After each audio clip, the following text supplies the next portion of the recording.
praat bietjie oor proteïene. Nou ja, jy sal vra, hier is ons nou besig om te oefen. Hoekom het ons nou oor proteïene praat? Dit is mos nou nie deel van oefening nie, maar dit is. Ek wil hê julle moet asseblief let op hoeveel proteïene julle inneem in julle daaglikse dieet.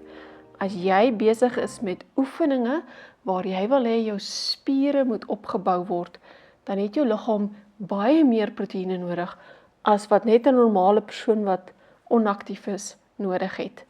So proteïene is krities noodsaaklik vir ons om hierdie wat ons hier doen suksesvol te maak en om die resultate daai te kry.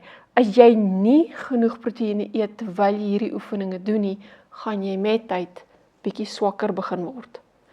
Want jou liggaam het nie die boublokkies om daai spiere op te bou en te onderhou wat jy nou vra moet groei nie. So asseblief let op julle hoeveelheid proteïene en sorg dat julle genoeg proteïene neem. Nou as jy vir my vra hoeveel proteïene moet inneem, hier is 'n getalletjie vir jou. As jy besig is met weerstandsoefeninge soos ons hier besig is, wil ek hê jy moet tussen 1,6 tot 1,8 gram proteïene per kilogram wat jy weeg inneem.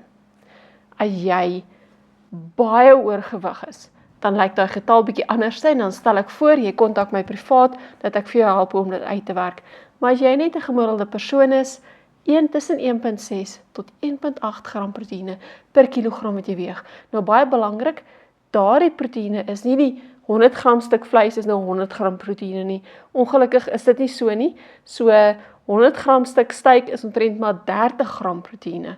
So jy gaan dalk op die internet moet kyk of 'n app moet aflaai. Daar's baie goeie apps wat ek kan aanbeveel wat vir jou vinnig gaan sê min of meer hoeveel proteïene is daar in kos.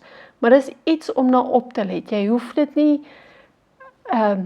streng na te kyk nie, maar jy moet daardie kennis begin opbou oor hoeveel proteïene is in kos en hoeveel proteïene het jou liggaam nodig, sodat jy kan seker maak jy kry min of meer genoeg proteïene in elke dag.